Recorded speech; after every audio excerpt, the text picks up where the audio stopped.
வணக்கம் அன்பு மக்களே. இந்த பதிவில் நாம் பார்க்கிறப்பது குரு பகவானின் சூரியனுடைய கதிர்வீச்சால் எரியக்கூடிய இந்த சந்தர்ப்பத்தில் அஸ்தங்கத்தில் அவர் தன்னை இழக்கிறார். இந்த இயக்கத்தின் காரணமாக தனுசு, துலாம், மீனம் ஆகிய இந்த 3 ராசி மக்கள் தங்கள் வாழ்க்கையில் பல சிரமங்களையும் தொழிலில் தடைகளையும் சந்திக்க சேரிடும். வியாழன் மே 1, 2024 மதியம் 2:29 மணிக்கு ரிஷபராசிக்குள் நுழைந்தார். ஒரு நாள் கழித்து மே 3, 2024 அன்று இரவு 10:08 நேரத்திற்கு வியாழன் ரிஷபத்தில் அஸ்தமிக்க அவர் ஆரம்பித்தார். இந்த சஞ்சாரத்தால் நவாம்ச ஜாதகத்தின் வியாழன் 18 நாட்கள் வலுவிழக்கிறார். இதே நேரத்தில் வியாழன் 40 நாட்களுக்கு வலுவிழந்திருக்கும் என்று எதிர்பார்க்கப்படுகிறது.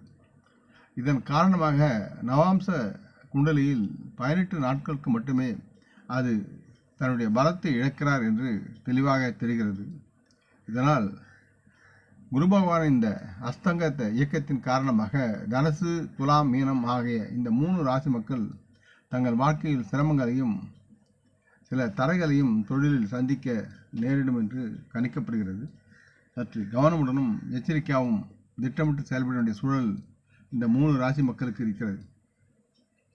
தனுசு ராசி ஊடுருவும் வியாழன் தற்போது தனுசு ராசியின் 6வது வீட்டின் வழியாக செல்கிறார். எல்லா நோய்களுக்கும் எதிரிகளுக்கும் இந்த வீடுதான் ஆதாயம் என்பது ஐதீகம். இப்போது உங்கள் உடல்நிலையில் சரிவு சற்று ஏற்படக்கூடிய அபாயம் இருக்கிறது. திடீரென்று நோய்வாய்ப்படுவதை பற்றி நீங்கள் கவலைப்படுகிறீர்கள். உங்கள் உடல்நிலை குறித்து எச்சரிக்கையாக இருக்க வேண்டும். உங்கள் பணியிடம் அல்லது தொழில் புதிய எதிரிகளை உருவாக்க நிறைய சாத்தியக்கூறுகள் இருக்கின்றன. உங்கள் முயற்சிகளில் சக பணியாளர்கள் மகிழ்ச்சி அடைந்தாலும் சிலருக்கு இது எரிச்சலூட்டும். இதனால் அந்த மக்கள் உங்கள் மீது தாக்குதல் நடத்த திட்டமிடலாம். நீங்கள் பயணம் செய்யும்போது நீங்கள் சற்று அதிக எச்சரிக்கையுடன் இருக்க வேண்டும். வாகனம் ஓட்டும்போது சில விபத்துக்களை தடுக்க எல்லா நேரங்களிலும் சற்று எச்சரிக்கையாக இருங்கள். மிதமான வேகம் சாலையில் செல்லும்போது நீங்கள் பயன்படுத்த வேண்டும். நீங்கள் உங்கள் வேலையில் சிக்கல்கள் மற்றும் சிரமங்களை சந்திக்கும் வாய்ப்பு அதிகமாக இருக்கிறது. கூடுதலாக உங்களுக்கு இருக்கும் மன அழுத்தத்தில் குறிப்பிடத்தக்க அதிகரிப்பு உருவாகும். ஆகவே தியானம் செய்து மன அழுத்தத்தை நீக்குங்கள். எதையும் மனதில் வைத்துக் கொள்ளாதீர்கள். இந்த கட்டத்தில் நீங்கள் உங்கள் முடிவுகளை எடுப்பதில் சிறந்தவர் அல்ல என்பதை நீங்கள் உணரலாம். வேலை நிமித்தமாக நீங்கள் பயணம் செய்ய வேண்டியிருக்கும். ஆகவே எப்பொழுதும் சற்று எச்சரிக்கையுடனும் கவனமுடனும் நீங்கள் செயல்பட வேண்டும் என்று கேட்டுக்கொள்கிறேன். அடுத்து துலாம் ராசியில் பிறந்தவுடன் இந்த ராசியின் 8வது வீட்டில் வியாழ பகவான் அஸ்தகத்தில் நுழைகிறார். இந்த நேரத்தில் உங்களுக்கு சவால்களை சந்திக்க நேரிடும். இந்த நேரத்தில் சற்று எச்சரிக்கையுடன் செயல்படுமாறு நாங்கள் உங்களுக்கு அறிவுறுத்துகிறோம். தாங்கள் செய்யும் வேலையில் நீங்கள் சந்திக்கக்கூடிய பல சிக்கல்கள் மற்றும் சவால்கள் இருக்கின்றன. உங்கள் மன அழுத்தம் இதனால் அதிகரிக்கலாம். உத்தியோகத்தில் தங்களுக்கு உள்ள எதிரிகள் விஷயத்தில் எச்சரிக்கையாக இருக்க வேண்டும். உங்கள் அலுவலகத்தில் இப்போது ஒரு மோசமான அதிர்வு நிலை இருப்பதாக தோன்றுவது உங்களுக்கு அது எரிச்சலை ஊட்டும். தங்கள் கீழ் பணிபுரியும் ஊழியர்கள் தங்கள் வாழ்க்கையில் வளர நிறைய முயற்சி எடுக்க வேண்டும். அப்போதுதான் இவர்கள் தங்கள் நோக்கங்களை நிறைவேற்ற முடியும். நீங்கள் இப்போது நிதி சிக்கல்களை சந்திக்கக்கூடிய சூழல் இருக்கிறது. உங்கள் செலவுகள் வேத்த கதவில் உயரும் என்பதால் நீங்கள் சிலர் கடன் வாங்க வேண்டிய சூழலும் இருக்கிறது.